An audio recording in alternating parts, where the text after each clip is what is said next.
சாணக்கியா குரு நேயர்களுக்கு அன்பான வணக்கம்.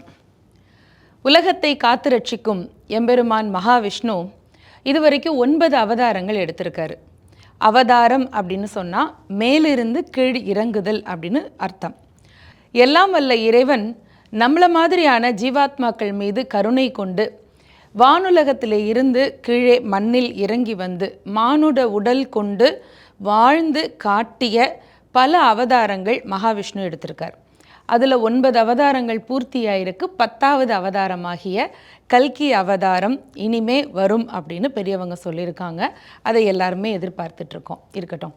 அதில் 7வது அவதாரமாகிய ஸ்ரீராமபிரான் அவதரித்த புண்ணிய நாள்தான் ஸ்ரீராம நவமி என்பது. அஷ்டமி நவமி இது ரெண்டுமே நம்ம எல்லாருடைய நம்பிக்கைகளில் நல்ல காரியங்களுக்கு உகந்த நாள் இல்லை அப்படின்னு நாம் நினச்சிட்ருக்கோம். ஆனால் பகவான் நமக்கு சொல்லக்கூடிய செய்தி என்னென்னா, எல்லா நாளுமே நல்ல நாள் தான். எல்லா நாளிலுமே அவரை நினைத்து வணங்கி நாம் தொடங்கக்கூடிய எந்த சத்காரியமும் வெற்றிகரமாக அமையும் என்பது தான். கிருஷ்ண பரமாத்மா அஷ்டமி நாளில் தான் அவதரித்தார். ஸ்ரீராமபிரான் நவமி நாளில் தான் அவதரித்தார். அப்படி எல்லா நாளையும் நமக்கான நாளாக மாற்றக்கூடிய தெய்வமாக மகாவிஷ்ணு விளங்குகின்றார். அவர் எடுத்த 7வது அவதாரம் ஸ்ரீராமபிரான். ஒரு சொல், ஒரு இல், ஒரு வில். இந்த தாரக மந்திரத்திற்கு உலகத்திலே வாழ்ந்து காட்டிய ஒரு மிகப்பெரிய அவதார புருஷன். பாரத தேசத்துடைய பெரிய பெருமை என்ன என்றால், மற்ற தேசங்களிலெல்லாம் இறைவனுடைய தூதர் வந்தது என்கின்ற மற்ற அந்த புராணங்களை எல்லாம் நாம் பார்த்திருக்கின்றோம். இறைவனுடைய செய்தி வந்தது என்றெல்லாம் நாம் பார்த்திருக்கின்றோம். ஆனால் இங்கே மட்டும்தான் இறைவனே வந்தது என்கின்ற ஒரு பெரிய உத்தமமான ஒரு விஷயம் இந்த பாரத தேசத்தில் தான் நடைபெற்றது. அப்பேற்பட்ட நம்முடைய தேசத்திலே ஸ்ரீராமபிரான் அவதரித்தார் என்பதுதான் மிகப்பெரிய பெருமை நமக்கெல்லாம். நடையில் நின்று உயர் நாயகன் தோற்றத்தின் இடை நிகழ்ந்த ராமாவதார பேர் தொடை என்று கம்பர் இதனை முதலிலே குறிப்பிடுகின்றார். வெண்ணையூரிலே வாழ்ந்த சடையப்ப வள்ளலுடைய ஆதரவினாலே கவிச்சக்கரவர்த்தி கம்பன் தமிழிலே ராமபிரானுடைய காதையை மிக அழகாக நமக்கு 10,000த்திற்கு மேற்பட்ட பாடல்களோடு வழங்கி இருக்கிறார். மூல நூலாகிய வால்மீகியை தழுவி, வால்மீகி எழுதிய ராம சரிதத்தை தழுவி அதிலே இருந்து நிறைய மாற்றங்களையும் செய்திருக்கிறார். ஆனால் மூல நூலினுடைய முதல் நோக்கத்திலே இருந்து கொஞ்சம் கூட பாதை சிதைந்து விடாமல் அந்த காப்பியத்தை கொடுத்ததுதான் கவிச்சக்கரவர்த்தியினுடைய மிகப்பெரிய கவிதா விலாசத்திற்கு எடுத்துக்காட்டாக இருக்கிறது. இந்த ராமாயணத்தில், அதுவும் கம்பருடைய பாடல்களில் பாயிரம் என்ற ஒன்று சொல்லுவார்கள். அது என்ன அப்படின்னா, அதில் ராம என்கின்ற அந்த திருநாமத்தினுடைய பெருமையை சொல்லுவார். என்னவெல்லாம் கிடைக்கும் என்று கேட்டால், நன்மையும் செல்வமும் நாளும் நல்குமே, திண்மையும் பாவமும் சிதைந்து தேயுமே, சென்மமும் மரணமும் இன்றி தீருமே, இம்மையே ராம என்ற 2 எழுத்தினால். ஒரு 2 எழுத்தை உச்சரிப்பதால், 2 எழுத்தை ஜபிப்பதால் இந்த பிறவியில் மட்டுமல்ல எந்த பிறவியிலும் செய்யக்கூடிய செய்த எல்லா விதமான பாவங்களும் கரைந்து ஓடிவிடுகிறது என்று சொன்னால், அந்த நாமத்திற்கு எப்பேற்பட்ட பெருமை இருக்கிறது என்பதை நாம் உணர்ந்து கொள்ள வேண்டும். ரா என்பது நாராயணாய மந்திரத்தில் இருக்கக்கூடிய 2வது எழுத்து. ம என்பது நமச்சிவாய மந்திரத்தில் இருக்கக்கூடிய 2வது எழுத்து. இந்த சைவ வைணவ ஒற்றுமைக்கு மிகப்பெரிய உதாரணமாகவும் ராமநாமம் விளங்குகிறது என்றும் நாம் சொல்லலாம். அப்படி பார்த்தா ராம என்கின்ற இந்த சொல்லுக்கு ரமிக்கச் செய்பவன் என்று அர்த்தம். ரமித்தல் என்றால் உருகுதல் அல்லது நம்மை நெகிழச் செய்வது என்று அர்த்தம். சில பேரை பார்க்கிற பொழுது நமக்கு மனதுக்குள்ள அப்படியே ஒரு நெகிழ்ச்சி வரும் இல்லையா? சில தலைவர்களை பார்க்கிற பொழுது அவங்களுக்கும் நமக்கும் அறிமுகமே இருக்காது. ஆனாலும் கூட அந்த தலைவருடைய திருமுகத்தை பார்க்கிற பொழுது அவங்க வராங்கன்னு தெரிஞ்சாலே நம்முடைய மனமெல்லாம் உருகும் இல்லையா? அப்பேற்பட்ட ஒரு மிகச்சிறந்த மக்களின் தலைவனாக ராமபிரான் அவதரிக்கின்றார். ராவணேஸ்வரனுடைய அதர்மங்கள் உலகத்திலே அதிகமாக இருக்கிற பொழுது தேவாதி தேவர்கள் எல்லாம் பார்க்கடலில் இருக்கக்கூடிய மகாவிஷ்ணுவை தரிசித்து அவனுடைய அக்கிரமத்தை அழிக்க வேண்டும் என்று வேண்டுகோள் வைக்கிறார்கள். மகாவிஷ்ணு அவர்களுக்கு மனம் இறங்கி சொல்லுகிறார், தசரதன் மதலையாக நானே வந்து பிறப்பேன் என்று சொல்லுகிறார். அப்படின்னா ராமாயணம் என்பது ஒரு திட்டமிட்ட, முன்பே எல்லாவற்றையும் அழகாக முடிவு செய்து இறைவனும் இறைவனுடைய பரிவாரங்களும் பூமியிலே வந்து அவதரித்த ஒரு மிகப்பெரிய காதையாகும். ராவணனை அழிப்பதுதான் ராமபிரானுடைய அவதார நோக்கம். அப்படி நினைத்தால் ராமபிரான் நேரடியாக வந்து இறங்கி நேராக இலங்கைக்கு சென்று ராவணேஸ்வரனோடு போர் தொடுத்து அவனை அழித்திருக்கலாம். ஆனால் ராமபிரானுடைய அந்த அற்புதமான காதை சரிதம் எப்படி நமக்கெல்லாம் வழிகாட்டுகிறது பாருங்களேன். ஒரு தலைமகன், ஒரு தாய்க்கு, ஒரு தந்தைக்கு, ஒரு தேசத்திற்கு தலைமகன் அவன் அவதரித்தால் அந்த தேசம் எப்படி பெருமை பெறும். அவனோடு உடன் பிறந்த தம்பியருக்கு அவன் எப்படி மிகச்சிறந்த அண்ணனாக இருக்கிறான். கட்டிய மனைவிக்கு அவன் எவ்வளவு சிறந்த கணவனாக விளங்குகின்றான். இப்படி எல்லாவற்றினுடைய பரிணாமங்களிலும் ராமபிரான் நமக்கு மிகப்பெரிய வழிகாட்டியாக இருக்கிறார். அப்பேற்பட்ட ராமபிரான் அவதரித்தது என்பது ரொம்ப ரொம்ப கொண்டாட்டமான ஒரு விஷயம். அவர் அவதரித்த நாள் என்ன என்று கேட்டால் புனர்பூச நட்சத்திரம், கடக ராசியில் அவதரிக்கிறார். அப்படி அவதரிக்கிற பொழுது இந்த பூமியில் என்ன நடந்ததாம், ஒரு பெரிய நீண்ட பாரம்பரியமான பல யுகங்கள் இங்கே இந்த பூபாரத்தை தாங்கிய பூமாதேவி அப்படியே மகிழ்ச்சியில் அப்படியே குதூகலிக்கிறாளாம். பூமாதேவிக்கு அவ்வளவு சந்தோஷம். ஏன், இந்த பூமியை படைத்த எம்பெருமான் பெருமாளே வந்து இங்கே அவதரிக்கப் போகிறார் என்று பூமாதேவி மனதுக்குள்ளே அப்படியே குதூகலமாகிறாள். அதுதான் இருக்கட்டும் என்று சொன்னால், அவர் அவதரித்த புனர்பூச நட்சத்திரம்னு சொன்னேன் இல்லையா, அந்த புனர்பூச நட்சத்திரமும் தூய கடக ராசியும் துள்ளி குதித்தனவாம் வானவெளியிலே. அந்த விண்மீன்கள் கூட்டங்கள் தானே நட்சத்திரங்கள் என்பது நம்முடைய சாதாரண கண்களுக்கு தெரியாது. இன்னைக்கு அறிவியல் உலகம் அதை பற்றி எல்லாம் ஆராய்ச்சி செய்ய முயற்சி செய்து கொண்டிருக்கிறார்கள். ஆனால் நம்முடைய மெய்ஞானிகள் பல ஆயிரம் ஆண்டுகளுக்கு முன்னாடியே அந்த நட்சத்திர கூட்டத்தினுடைய வடிவத்தை வச்சு அது என்ன நட்சத்திரம், அதனுடைய தன்மை என்ன, அது வானத்திலே முக்கியமாக இருக்கிற பொழுது அந்த நட்சத்திரத்திலே ஒரு குழந்தை பிறந்தால் அதற்கு எப்படியெல்லாம் பலாபலன் இருக்கும் என்றெல்லாம் அபரிமிதமான மெய்ஞானத்திலே கணித்து சொன்னதுதான் வானியலும் ஜோதிடமும். இப்பேற்பட்ட அந்த புனர்பூச நட்சத்திரமும் கடக ராசியும் துள்ளி குதித்தனவாம். எம்பெருமான் பரம்பொருளே இந்த நட்சத்திரத்திலே வந்து அவதரிக்கிறாரே என்று. அப்படி தசரத மகா சக்கரவர்த்தி புத்திரகாமேஷ்டி யாகம் செய்து அதிலே இருந்து கிடைத்த அந்த அமிர்தத்தை, பாயச பிரசாதத்தை 3 தேவிமார்களும் அருந்துகிறார்கள். அருந்திய பிறகு சில நாட்களுக்கு பிறகு அவர்கள் கருத்தரிக்கிறார்கள். அவர்களுக்கு குழந்தைகள் பிறக்கின்றன. புனர்பூச நட்சத்திரத்திலே கடக ராசியிலே எல்லாம் வல்ல ஸ்ரீ ராமபிரான் அவதரிக்கின்றார். அவருக்கு அடுத்ததாக பரதாழ்வார் பூச நட்சத்திரம் மீன ராசியிலே அவதரிக்கின்றார்.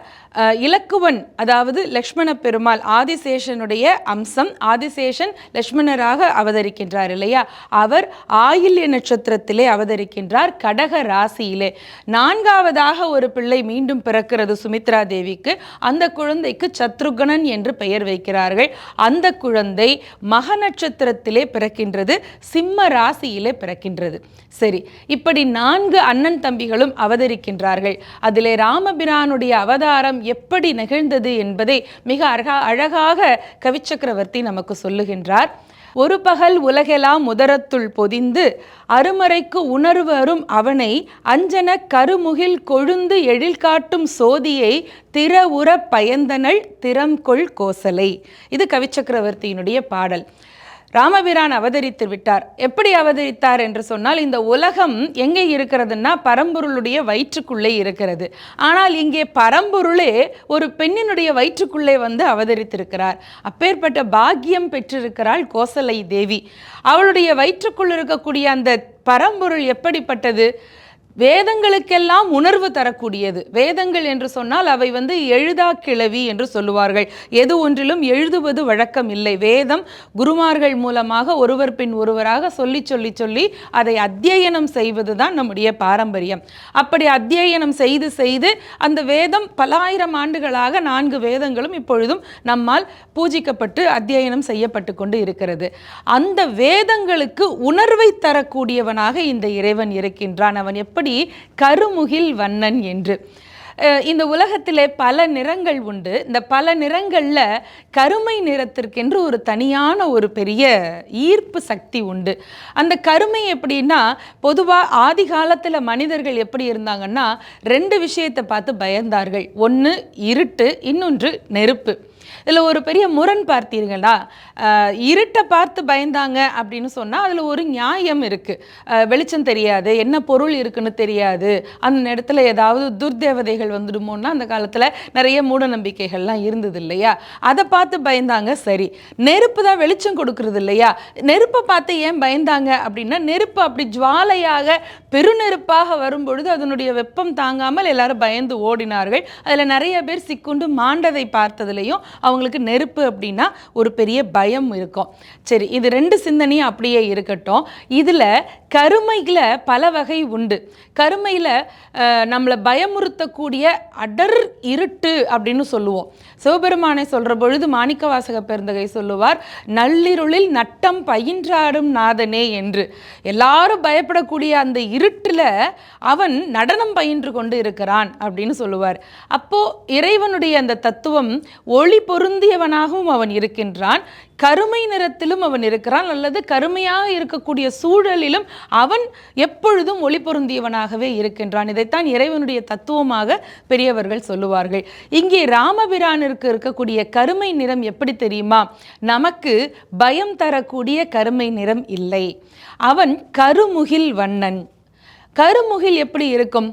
பூமி காய்ந்து போய் இருக்கு, வறட்சியா இருக்கு, புல் பூண்டு எதுவும் தலை காட்டவே முடியலை, அவ்வளவு தூரம் எங்கே பார்த்தாலும் வறட்சியாக இருக்குது, பாலைவனமாக போகக்கூடிய அளவிற்கு இருக்குது அப்படின்னு சொன்னால், விசும்பின் துளிவீழின்னு சொல்லுவார் இல்லையா வள்ளுவர். மேலே இருந்து ஒரு சொட்டு மழை தண்ணீர் விழாட்டி இங்கே ஒரு சின்ன பசும்பல் கூட வர முடியாதுன்னு வரலையா? அப்படி இந்த பூமியினுடைய வறட்சியை போக்குவதற்கு வானத்திலே இருந்து வரக்கூடிய கருமுகில் தரக்கூடிய மழைவண்ணனாக ராமபிரான் இருக்கின்றான். அதனால தான் மையோ மரகதமோ மரிகடலோ மழைமுகிலோ ஐயோ இவன் வடிவென்பதோர் அழகே என்று கவிச்சக்கரவர்த்தி பாடுவார் இல்லையா? கருப்பில் நமக்கு பயம் தரக்கூடிய கருப்பாக இல்லாமல் நமக்கு கருணை பொழியக்கூடிய கருப்பாக ராமபிரான் இருக்கின்றான். அதனால தான் அவனை கருமுகில் என்று சொல்லுகிறார். பெரியவர்கள் எல்லாரும் அனுபவிக்கின்றார்கள். அப்பேற்பட்ட எல்லாம் வல்ல பரம்பொருளை திறவுற பயந்தனள் திறம் கொள் கோசலை என்று அந்த பாடலை நிறைவு செய்கிறார் கவிச்சக்கரவர்த்தி கம்பன். அப்படி என்றால் ராமபிரான் அவதரித்து விட்டார். கோசல நாடு மிகப்பெரிய ஒரு செழுமையை அடைகிறது. எல்லாரும் சந்தோஷமாக இருக்கிறார்கள். தசரத சக்கரவர்த்திக்கு கை கால் அப்படியே நில கொள்ளலை. ரொம்ப சந்தோஷத்துலேயும் சரி, அதிகமான துன்பத்துலேயும் சரி, நமக்கு கை கால் அப்படியே நடுங்கும் இல்லையா? இங்கே தசரத மகா சக்கரவர்த்திக்கு எப்படி ராமபிரான் மேலே அன்பு தெரியுமா? அவருடைய முன்னாடி இருந்த ஒரு கதை எல்லாருக்கும் தெரியும். ஸ்ரவணன் என்கின்ற அந்த ஒரு இளைஞன், அவன் தண்ணீர் முகரும் பொழுது ஒரு யானை என்று நினைத்து அம்பு போட அது தவறுதலாக அவன் மேல் பட்டு அவனுடைய உயிர் போகிறது. அவனுடைய வயதான பார்வைத்திறனற்ற தந்தையும் தாயும் மகன் வருவான் என்று காத்து கொண்டிருக்கிறார்கள். ஆனால் அவனுக்கு பதிலாக தசரத சக்கரவர்த்தி தண்ணீர் எடுத்து கொண்டு போய் தருகிறார். தண்ணீரை அவர்கள் குடித்த பிறகு அவர்களுடைய மகன் மாண்டு விட்டான் என்ற செய்தியை அவர் சொல்லுகிறார். அப்பொழுது அவர்கள் சாபம் விடுகிறார்கள், நீயும் புத்திர சோகத்திலே இறப்பாய் என்று. எல்லாருக்கும் இப்படி ஒரு சாபம் கேட்ட உடனே அதிர்ச்சியாக இருக்கும், வருத்தமாக இருக்கும். ஆனால் தசரதன் மகிழ்ச்சி அடைஞ்சாராம். ஏன், ரொம்ப காலமாக தனக்கு வாரிசு இல்லைன்னு கவலைப்பட்டுட்டு இருந்தவருக்கு இப்போ வாரிசு இருக்கும் அப்படிங்கிற செய்தி கிடைச்சது இல்லையா? அதை நினச்சி அவர் மகிழ்ந்தார் என்று குறிப்பிடுவார்கள் இல்லையா? அப்போது ராமபிரான் அவதாரத்திற்கு முன்பே ராமனுடைய வருகையை நினைத்து நினைத்து தசரத மகா சக்கரவர்த்தி ரொம்ப காலம் காத்து கொண்டே இருந்தார். எப்பொழுது இவன் வந்து பிறப்பான், எப்பொழுது இந்த பிள்ளை வருவான், எப்பொழுது என்னுடைய இந்த ஜன்மாவிற்கான முக்தி பேற்றை தருவான், எப்பொழுது இந்த தேசத்தினுடைய பொறுப்பை அவன் ஏற்றுக்கொள்வான் என்று தசரதர் காத்து கொண்டு இருந்தார். இது தசரதருடைய முன்கதை சுருக்கம். ஆனால் இங்கே ஒரு பெரிய வேடிக்கை என்ன தெரியுமா? ராமபிரான் அவதரித்த பிறகு தசரதர் மட்டுமல்ல, கோசலை மட்டுமல்ல, தேசத்தில் உள்ள மற்றவர்கள் எல்லாம் அல்ல, எல்லாருமே தசரதன் எப்படி மகிழ்வானோ அதுபோல மகிழ்ந்தார்களாம். வயது முதிர்ந்தவர்கள் எல்லாம் வசிட்டனை போல மகிழ்ந்தார்களாம். நல்ல கற்புத்திறம் உள்ள தாய்மார்கள் எல்லாரும் கோசலை எப்படி மனதிலே மகிழ்ச்சி கொள்வாளோ அதுபோல கோசலை எல்லாரும் மகிழ்ச்சி கொண்டார்களாம். நாட்டில் உள்ள இளம் பெண்கள் எல்லாம் சீதை எப்படி மனதிற்குள்ளே குதூகலிப்பாளோ அதுபோல குதூகலித்தார்கள் என்று குறிப்பிடுகின்றார். என்றால் ராமனுடைய அந்த பிறப்பும் அவனுடைய வளர்ப்பும் எல்லாருடைய மனதிலும் ஒரு குளுமையை, நன்மையை, மகிழ்வை தந்தது என்பதுதான் இதன் மூலமாக நாம் தெரிந்து கொள்கின்றோம். சரி, இப்போ 4 சகோதரர்களும் வளர்ந்து வருகிறார்கள். இதிலே மூத்தவனாக இருக்கக்கூடிய ஸ்ரீ ராமபிரானுக்கு ராமன் என்கின்ற திருப்பெயர் இடுகிறார் வசிஷ்டர். எப்படி திருப்பெயர் இடுகிறார் என்று கவிச்சக்கரவர்த்தி சொல்லுகிறார் பாருங்கள். முன்னாடி கஜேந்திரன் என்கின்ற யானை பெருமாளுடைய பூஜைக்காக, கைங்கரியத்திற்காக மலர் பறிக்க வந்த பொழுது அதனுடைய காலை ஒரு முதலை கவ்விக்கொண்டது. கவ்விக்கொண்ட உடனே இது மகாவிஷ்ணுவே எம்பெருமானே என்று அழைக்க கருட வாகனத்திலே ஓடோடி வந்து மகாவிஷ்ணு காத்தார் என்று நமக்கு அந்த புராணம் தெரியும் இல்லையா? அதை குறிப்பிட்டு சொல்லுகிறார். பெரிய கரிமலை போன்ற அந்த யானை அதனுடைய ஆபத்து காலத்திலே ஹரி நாராயணா என்று அழைத்த உடனே ஓடி வந்து காப்பாற்றினானே, அந்த பெருமாளுடைய அவதாரமாகிய அந்த பிள்ளைக்கு ராமன் என்கின்ற பெயரை சூட்டினான் என்று கவிச்சக்கரவர்த்தி குறிப்பிடுகின்றார். அடுத்ததாக பரதனுக்கு பெயரிடும் பொழுது சொல்லக்கூடிய ஓமை என்ன தெரியுமா? தவம் செய்தால் ஒரு ஒளி வரும் இல்லையா? எல்லாருக்குள்ளே ஒரு தேஜஸ் அப்படின்னு சொல்லுவோம். அந்த தவத்தினுடைய ஒளியின் மறுவடிவமாக பிறந்த குழந்தைக்கு பரதன்னு பெயர் வைத்தார் அப்படின்னு. அடுத்த குழந்தை யாரு? லக்ஷ்மண ஆழ்வார், லக்ஷ்மண பெருமாள், ஆதிசேஷனுடைய அம்சம் இல்லையா அவருக்கு சொல்லக்கூடிய ஓமை என்னன்னு பார்த்தீங்கன்னா, வீரம், ஆற்றல், அப்படி பேராற்றல், துணுக்குனா அப்படி ஒரு கோபம் வர்றது, அப்பேற்பட்ட வீரத்தின் ஆற்றலினுடைய ஒளி வடிவமாக இருக்கக்கூடிய பிள்ளைக்கு லக்ஷ்மணன் என்ற திருப்பெயரிடுகிறார் என்று. அடுத்ததாக ஒரு பிள்ளை யாரு? சத்ருகுணன் வரார் இல்லையா? சத்ருகுணனுக்கு சொல்லக்கூடிய உவமை ரொம்ப அழகாக இருக்கும். அது என்னன்னா, ஒரு தாமரை மலர்ல முத்து இருந்தா, அது முத்து பிறந்தா எப்படி இருக்கும்? முத்துங்கிறது சிப்பில தானே பிறக்கும். ஆனால் இந்த தாமரை மலர்ல இயற்கையாக ஒளி இருக்கக்கூடிய ஒரு முத்து இருந்தால் எவ்வளவு அழகாக இருக்குமோ அந்த ஒளி போல இருக்கக்கூடிய பிள்ளைக்கு சத்ருகணன் என்று திருப்பெயரிடுகிறார் என்று பாடல் வரிசையாக போகிறது ராமாயணத்திலே. இதுல ஒரு முக்கியமான செய்தி நாம உணர்ந்து கொள்ள வேண்டியும், அதற்காக சொல்லுகின்றேன். இந்த 4 பிள்ளைகளுக்கும் சொல்லக்கூடிய உவமைகளை பாருங்களேன். அடுத்ததாக பகைவனே இல்லை, பகைவனுக்கெல்லாம் யமனாக இருக்கக்கூடியவன் என்பதனால் அவனுக்கு சத்ருக்னன் என்று பெயர். ஆதிசேஷனுடைய அவதாரமாகிய லக்ஷ்மணனுக்கு லக்ஷ்மணன் என்று பெயர். தவம், தியாகம் இவற்றினுடைய மறுவடிவமாக இருக்கக்கூடியதனால் அவனுக்கு பரதன் என்று பெயர். ஆனால் ராமபிரானுக்கு சொல்லப்பட்ட ஓமையை பாருங்களேன். அழைத்த உடனே, நாராயணா என்று கூப்பிட்ட உடனேயே ஓடோடி வந்து கஜேந்திரனுக்கு மோட்சம் கொடுத்தாரே, அந்த மகாவிஷ்ணுவினுடைய அம்சமாக பிறந்த பிள்ளைக்கு ராமன் என்று திருப்பெயரிட்டார் என்று குறிப்பிடுகிறார். இதை நாம கொஞ்சம் சிந்திக்க வேண்டும். ராம அவதாரத்தினுடைய நோக்கம் என்ன? அவன் ராவணேஸ்வரனை அழிப்பது என்பது ஒரு பக்கம், அது முக்கியமான நோக்கம் என்றாலும் கூட, முன்பே சொன்னோம் இல்லையா, பகவான் மண்ணில் அவதரித்த உடனேயே நேராக சென்று ராமபிரான் ராவணேஸ்வரனை அழித்திருக்கலாம். ஆனால் ஒரு நீண்ட நெடிய ஒரு வாழ்க்கையை வாழ்ந்து காட்டியிருக்கிறார் என்று பார்க்கிற பொழுது அந்த வாழ்க்கையினுடைய அடிப்படை என்ன என்பதை உணர்ந்து கொள்ள வேண்டும். எவ்வளவு எளிய மக்களாக இருந்தாலும் அவர்கள் அழைத்த உடனே ஓடோடி வருவது இறைவனுடைய, பரம்பொருளினுடைய தன்மை என்பதனால் அந்த தன்மையிலே பிறக்கக்கூடியவனுக்கு ராமன் என்கின்ற திருப்பெயரை இட்டார்கள் என்பதுதான் இதிலே நாம் உணர்ந்து கொள்ள வேண்டிய செய்தி. அப்படி இந்த உலகத்தை ஓய்வு பெற வைப்பதற்காக அவதரித்த ராமபிரான் வளர்ந்து இளைமை பருவத்தை அடைகிறார். அவருக்கு சீதாதேவியோடு திருமணமாகிறது. ராம பட்டாபிஷேகத்திற்கு நாள் குறிக்கப்படுகின்றது. அந்த ராம பட்டாபிஷேகத்திற்கு முன்பாக மக்களோடு மக்களாக ராமபிரான் கலந்து பழகக்கூடிய அழகு ரொம்ப ரொம்ப அற்புதமாக இருக்கும். ஒரு பெரிய தேர், அந்த மின்னல் மாதிரியான ஒரு பெரிய தேர். ஒரு தேர் என்று சொன்னால் தங்கத்தில் செய்திருப்பார்கள், அதில் வைரம், வைடூரியம், மாணிக்கம் இந்த கற்கள்லாம் பதியப்பட்டு இருக்கும் இல்லையா? அப்படி தான் நம்ம பார்த்துருப்போம் இது வரைக்கும். ஆனால் ராமபிரான் வரக்கூடிய அந்த தேர் எப்படி இருக்குது? மின்னல் மாதிரி பளபளன்னு இருக்குது. அந்த மின்னல் மாதிரி இருக்கக்கூடிய தேரில் நட்ட நடுவில் கருமுகில் வண்ணனாக ராமபிரான் நிற்கிறார். அப்படி நிற்கிற போது அந்த எவ்வளவு அழகாக இருக்கும் கற்பனை பண்ணி பாருங்கள். அந்த ராமபிரான் தேரில் வராரு. அப்படி தேரில் வர்ற பொழுது தேச மக்கள் எல்லாரும் அவரை பார்க்கிறார்கள். அப்படி பார்த்தால் எப்படி இருக்குது? அந்த தேசத்தில் இருக்கக்கூடிய எல்லாருக்கும் ஒரு மகாராஜா அவனுடைய பிள்ளை வருகிறார், இளவரசர் வருகிறார் அப்படின்னு வணக்கம் சொல்லுவாங்க சாதாரணமாக. ஆனால் இங்கே ராமபிரான் பரம்பொருள் இல்லையா?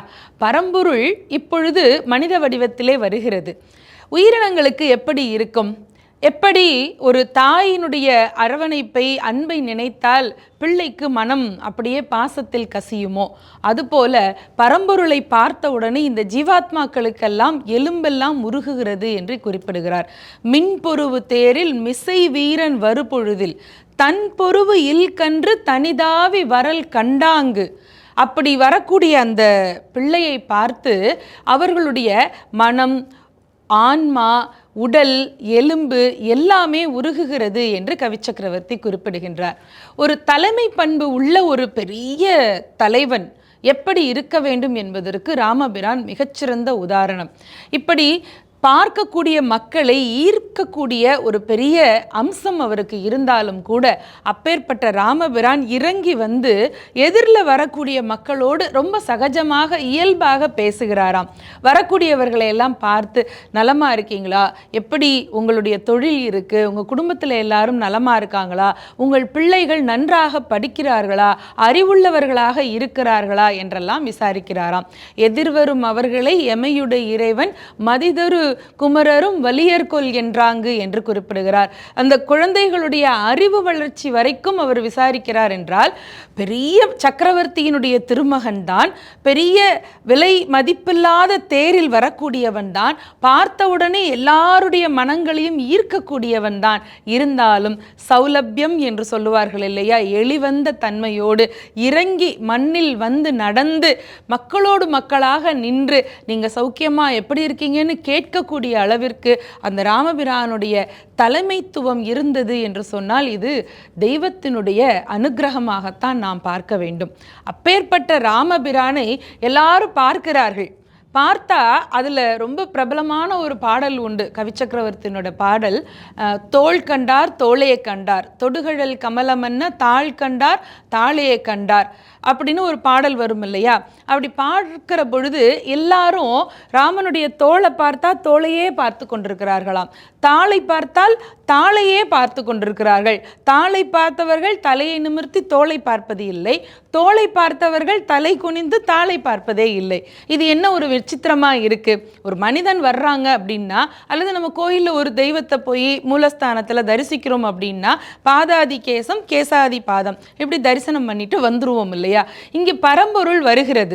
இந்த பரம்பொருளை பார்க்கிற அந்த ஜீவாத்மாக்களுக்கு ஒவ்வொரு அவயத்தையும் பார்த்தால் அதிலேயே கண்கள் பதிந்து விடுகிறது.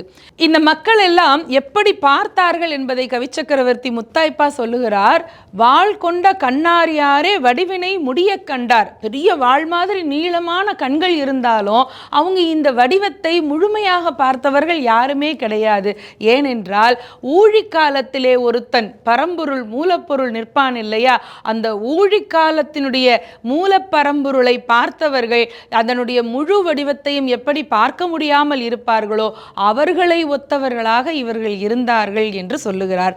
அப்படி என்றால் இறைவனுடைய அந்த தெய்வத்தன்மையை எவ்வளவு அழகாக இதில் குறிப்பிடுகிறார் பாருங்கள். ஆங்கிலத்தில் ஒரு வார்த்தை உண்டு, இன்ஃபினிட்டி அப்படின்னு, அதாவது முடிவிலி அப்படின்னு அதுக்கு தமிழில் மொழியாக்கம் சொல்லுகிறார்கள். முடிவிலி என்றால் அதுக்கு முடிவே கிடையாது, அது போய்கொண்டே இருக்கும்.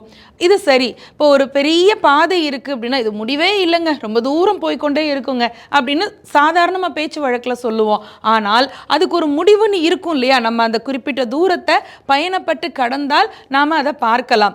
நம்ம இங்கே இருக்கிற இடத்துலேருந்து அதனுடைய முடிவு பாதையினுடைய முடிவை கண்ணால் பார்க்க முடியாமல் இருக்கலாம். ஆனால் ஒரு குறிப்பிட்ட நேரம் நேரம் தூரம் பயணப்பட்டால் அந்த பாதையினுடைய முடிவை நாம் பார்த்து விடலாம். இதுதான் லாஜிக்கு. ஆனால் இங்கே இவன் முடிவெளியாக இன்ஃபினிட்டியாக இருக்கின்றான். அதனால இந்த பரம்பொருளுடைய தன்மை எப்படி இருக்கிறது, ஒவ்வொரு அவயத்தையும் பார்க்கிறாங்கன்னு சொன்னோம் இல்லையா, தாள் தோள் தடக்கை இவற்றையெல்லாம் பார்க்கிறார்கள் இல்லையா, அதிலேயே அவனுடைய பூரணத்துவம் தெரிந்து விடுகிறது. பரிபூரணன் என்று இறைவனுக்கு ஒரு பெயர் உண்டு. நாம் எல்லாரும் பரிபூரணர்கள் இல்லை, நமக்கு ஏதாவது ஒரு குறை இருந்து கொண்டே இருக்கும். பூரணத்துவமான வாழ்க்கையை வாழ்ந்தவர்கள், பூரணத்துவமான மனிதன் என்று யாரையுமே சொல்ல முடியாது. ஆனால் ராமபிரான் பரிபூரணன், அவன் பரம்பொருள் மட்டுமல்ல மனித பிறவியிலுமே பரிபூரணனாக வாழ்ந்தவன் என்பதனால் அவனுடைய முழு உருவத்தையும் பார்த்து தரிசித்தவர்களும் மகிழ்ச்சி அடைகிறார்கள். ஒவ்வொரு அவயத்தையும் பார்த்தவர்களும் இதுதான் பரம்பொருளினுடைய அந்த வடிவம் என்று அதிலே நெகிழ்ந்து விடுகிறார்கள். இதில் இன்னும் எளிமையாக ஒரு உதாரணம் சொல்லலாம். நல்ல இந்த கல்கண்டு நம்ம வீடுகள் எல்லாம் பயன்படுத்துவோம் இல்லையா, விசேஷ நாட்கள்ல எல்லாம். இந்த கல்கண்டு எப்படி இருக்கும் அப்படின்னா, அதை உடைச்சா அதில் ஒன்று கிறிஸ்டலாக வரும், நம்ம பார்த்துருக்கோம். அப்படி உடைகிற பொழுது இவ்வளோ பெரிய கல்கண்டை நீங்கள் 10 உடைச்சாலும் 10 ஒரு பூரணமான வடிவத்தில் மாறும் இல்லையா. அதை ஒரு எளிய உதாரணமாக மனசுக்கு வச்சுக்கலாம். அப்படி பரிபூர்ணனாக இருக்கக்கூடிய முடிவிலியாக இருக்கக்கூடிய இறைவனுடைய தோளை பார்த்தவர்கள் அதிலேயே அவர்கள் பரிபூர்ணமாக மகிழ்ச்சி அடைகிறார்கள். தாளை பார்த்தவர்கள் அதிலேயே தங்களுடைய பார்வையையும் கவனத்தையும் வைத்து அதிலேயே ஓய்வு பெற்று விடுகிறார்கள் என்று மண்ணில் இறங்கி சாதாரணமாக நடந்து வரக்கூடிய ஒரு சக்கரவர்த்தியினுடைய திருமகனை, ஒரு இளம் தலைவனை பார்க்கிற பொழுது எல்லாருக்கும் எப்படி தோன்றுகிறது என்பதை அலாதியான மகிழ்ச்சியோடு கவிச்சக்கரவர்த்தி இதிலே அனுபவித்து பாடி தருகிறார் நமக்கு. சரி, இப்பேற்பட்ட ராமபிரானுக்கு இப்பொழுது பட்டாபிஷேகத்திற்கு நாள் குறிக்கின்றார்கள். இந்த பட்டாபிஷேகத்துக்கு நாள் குறிக்கிற பொழுது தசரத சக்கரவர்த்தி அங்கே இருக்கக்கூடிய வேதிமார்கள் எல்லார்கிட்டையும் இதை பற்றி கேட்குறார். நான் ராமனுக்கு முடிசூட்டலாம் என்று இருக்கின்றேன், உங்கள் எல்லாருடைய கருத்தையும் சொல்லுங்கள் என்று. அதற்கு வேடிக்கையாக அவர்கள் ஒரு செய்தி சொல்லுவதாக காப்பியத்திலே வருகிறது. சீதை நல்லவள், மண்ணிலும் நல்லவள், மிகச்சிறந்த கற்புக்கரசி, அதனால் ராமனுக்கு முடிசூட்டலாம் என்று ஒரு செய்தியையும் அதிலே பேசுகிறார்கள். இது இல்லாமல் சிந்திக்க வேண்டிய ஒன்று, ராமபிரானுக்கு பட்டம் சூட்ட வேண்டும் என்று தசரதன் யோசித்தால் சீதை நல்லவள், அதனால் ராமனுக்கு பட்டம் தரலாம் என்கின்ற ஒரு கூற்று விவாதம் அங்கே வருவதாக கவிச்சக்கரவர்த்தி காட்டுகிறார். சரி, அடுத்ததாக சொல்லுகிறார்கள், ராமனை விட அறத்தின் நாயகன் யார் இருக்க முடியும், ராமனை விட அறத்தை வாழ வைக்க வந்தவன் யாராக இருக்க முடியும், அவனை விட இந்த இன்னுயிர்க்கு மருந்தாக இருக்கக்கூடியவன் யாராக இருக்க முடியும், அதனால் அவனுக்கே நீங்கள் பட்டம் சூட்டுங்கள் என்று அமைச்சர்கள், மந்திரிமார்கள், ரிஷிகள், முனிவர்கள், வேதியர்கள், பண்டிதர்கள் எல்லாரும் ஒட்டுமொத்தமாக ஏகோபித்த மனதோடு தசரத சக்கரவர்த்தியிடம் அவர்களுடைய மகிழ்ச்சியை, ஒப்புதலை தெரிவிக்கிறார்கள். இப்போ ராமனுக்கு பட்டாபிஷேகம் என்று சொன்ன உடனேயே தேசமே குதூகலிக்கிறது. எல்லா இடத்துலையும் பார்த்தீர்கள்னா ஏற்கனவே அயோத்தி மாநகரம், கோசலை நாடு ரொம்ப வளமான நாடு, அங்கே எல்லாருக்கும் எல்லாமே இருக்கும். அதாவது கொடுப்பாரும் இல்லை, வாங்குவாரும் இல்லை. அங்கே யாருமே உண்மைங்கிற ஒன்று சொல்லவே தேவையில்லை. ஏன்னா பொய்னு ஒன்று இருந்தால் தானே அங்கே உண்மையே இருக்கும். அதே மாதிரி அங்கே யாருக்குமே தானம் கொடுக்க வேண்டிய அவசியமே வந்ததில்லை. ஏனென்றால் யாசகம் வாங்கக்கூடியவர்கள்னு யாராவது இருந்தால் தானே தானம் கொடுக்க வேண்டியதாக இருக்கும். பெண்கள் முழுவதற்கொண்டு முழுமையான கல்வி அறிவோடு, பட்டறிவோடு, பொருளாதார சுதந்திரத்தோடு வாழ்ந்த தேசம் என்று சொன்னால் அது கோசலை தேசம். அதனால தான் அயோத்தி ராஜ்யம்தான் உலகமெங்கும் விரிவுபட வேண்டும் என்று நம்முடைய பெரியவர்கள் எல்லாம் கனா கண்டார்கள். இப்பவும் அதை நோக்கித்தான் பயணிக்கின்றோம்.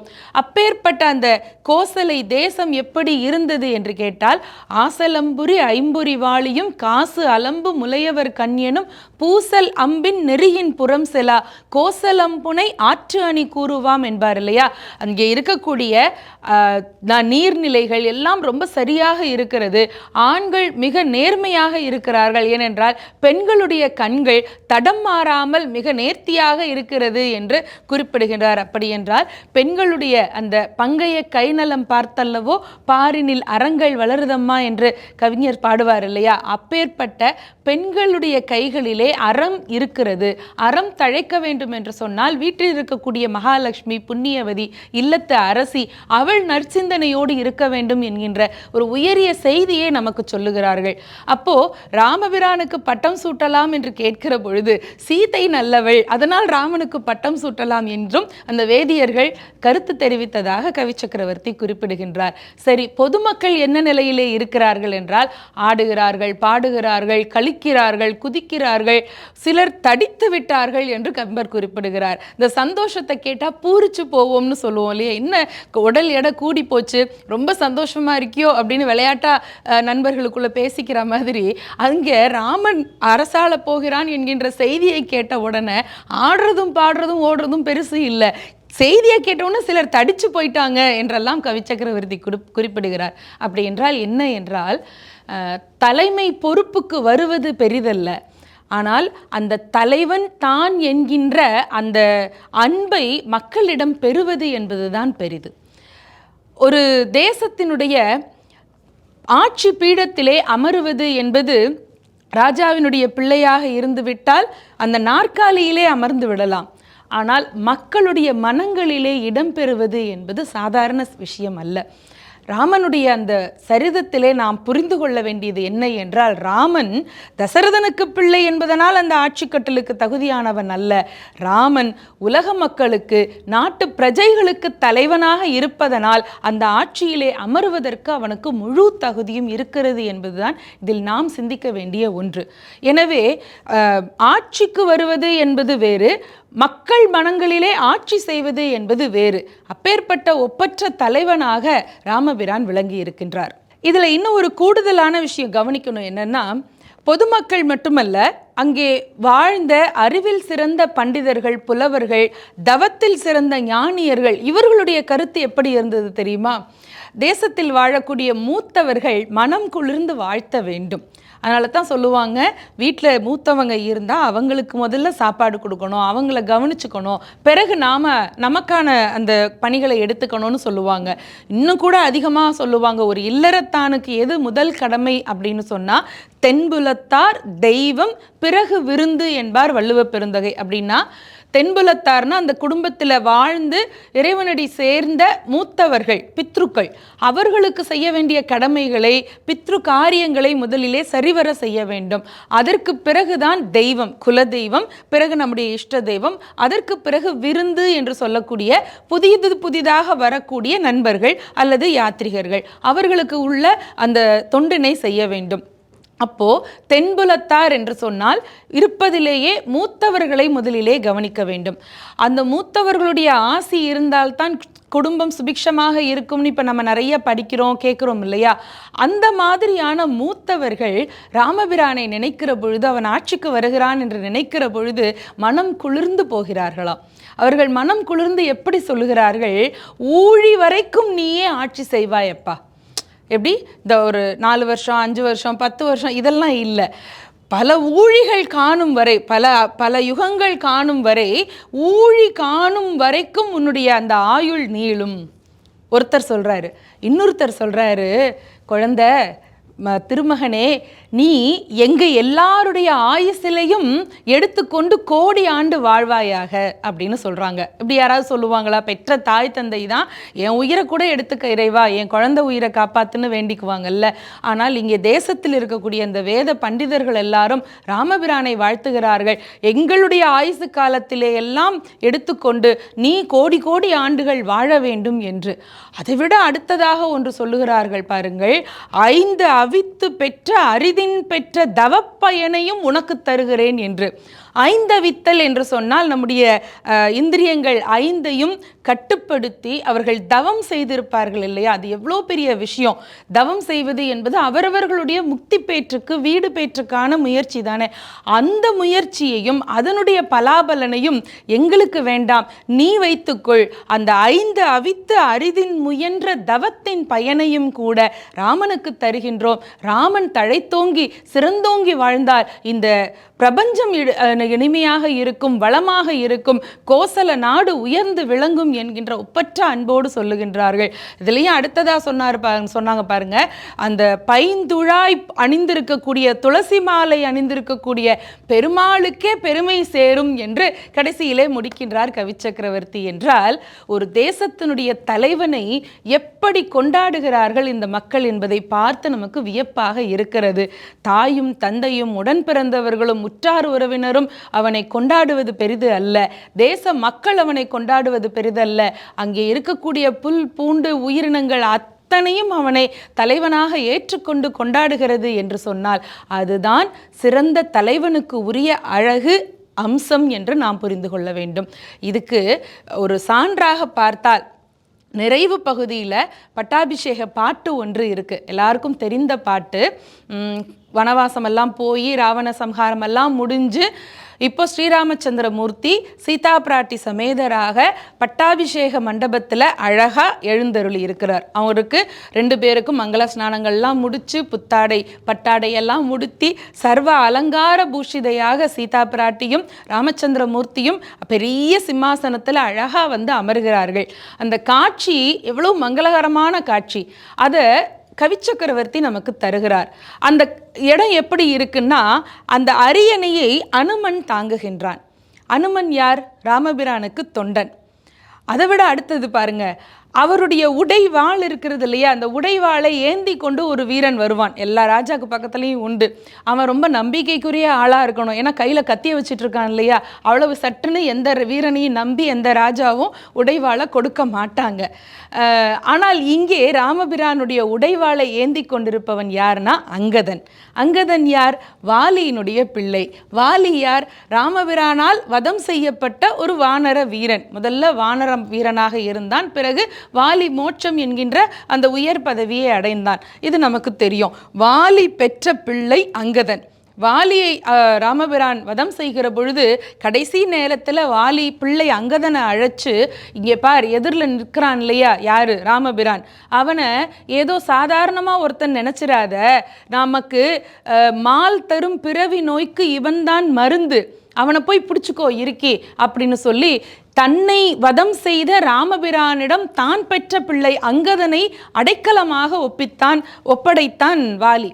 அப்பேற்பட்ட வாலியினுடைய பிள்ளை அங்கதன் கையிலே உடைவாள் இருக்கிறது என்று சொன்னால் ராம ராஜ்யம் எப்படி இருந்திருக்கிறது பாருங்கள். பகைவனுக்கும் அருள்வாய் நன்னெஞ்சே என்கின்ற சொல்லுக்கு இலக்கணமாக அனுமன் என்னும் தொண்டன் அந்த அரியணையை தாங்குகின்றான். முன்னாடி என்ன பார்த்தோம்?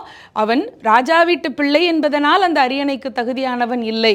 அவன் மக்களுடைய இடத்திலே மக்களுடைய மனங்களிலே இடம் பெற்றதனால் அந்த ராஜ்யத்திற்கு அந்த அரியணைக்கு தகுதி பெற்றவனாக ஆகின்றான் ராமபிரான் என்பதுதான் அதில் உண்மை என்று சொன்னோம் இல்லையா, அது அப்படியே இங்கே பொருந்தி வருகிறது பாருங்கள்.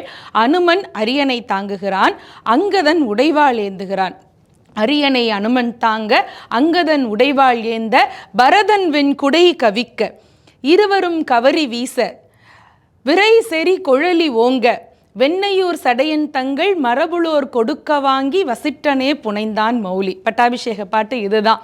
பரதனுக்கும் ராமனுக்குமான அந்த பந்தம் ரொம்ப அலாதியான பந்தம். இதுக்கு முன்னாடி காப்பியத்தில் பரதன் ஒருவேளை கைகேயினுடைய சூழ்ச்சியை அறிந்திருப்பானோ என்கின்ற ஒரு சந்தேகம் கோசலைக்கு வந்தது இல்லையா, அது இல்லை. பரதன் தூய்மையானவன் என்கின்றதை அவனுக்கு உலகத்திற்கு காட்டுவதற்காக அவன் கையில் வெண்கொற்றர் குடை இருக்கிறது, அந்த முத்து பந்தல் முத்து சரம் போட்டு அலங்கரிக்கப்பட்ட அந்த குடை இருக்கிறது என்றால், ஒரு ராஜாவினுடைய ஆட்சி சிறப்பாக இருக்கிறது என்றால் வெண்கொற்றர் குடை தலை நிமிர்ந்து இருக்க வேண்டும். அது ஒரு அம்சம். 10 அம்சங்கள் உண்டு மகாராஜாவுக்கு, அதில் முக்கியமான ஒன்று இந்த வெண்கொற்றர் குடை. அந்த வெண்கொற்றர் குடையை பரதன் பிடித்து கொண்டிருக்கிறான் என்றால் என்ன அர்த்தம்னா, பரதன் மனதிலே ஒரு துளி அளவு கூட கல்மிஷமோ தவறான எண்ணமோ கிடையாது. ராமன் ராமன் ராமன் என்கின்ற உயர்ந்த எண்ணம் மட்டுமே அவனுக்கு உண்டு. அப்படி அவன் அதனை பிடித்து கொண்டிருக்கிறான். சத்ருகுணனும் இலக்குவனும் கவரி வீசுகிறார்கள். விரை செறி குழலி ஓங்க என்றால் திருமகள் மிகப்பெரிய மகிழ்ச்சியை அடைகின்றாள். வெண்ணையூர் சடையன் தங்கள் மரபுளோர் கொடுக்க வாங்கி வசிட்டனே புனைந்தான் மௌலி என்று முடிக்கிறார். பெருமக்களே, இதில் ஒரு விஷயம் யோசித்து பாருங்க. ராமனுக்கு பட்டாபிஷேகம் நடக்கிறது. ஆனால் இதிலே அனுமனுடைய பெயர் இருக்கிறது, அங்கதனுடைய பெயர் இருக்கிறது, பரதன் மற்ற இருவர்கள் எல்லாருடைய பெயர் இருக்கிறது. வெண்ணெய்நல்லூர் சடையனுடைய பெயர் முதற்கொண்டு கம்பர் குறிப்பிட்டு விட்டார், வசிஷ்டனுடைய பெயரை குறிப்பிட்டு விட்டார். ஆனால் ராமன் தலையிலே கிரீடம் வைத்தார் என்றோ ராமனுக்கு பட்டாபிஷேகம் ஆனது என்றோ குறிப்பிடவே இல்லை. ஏனென்று சொன்னால் அங்கே ராமன் என்கின்ற தனியான ஒரு பெயரை சொல்ல வேண்டிய அவசியமே கிடையாது.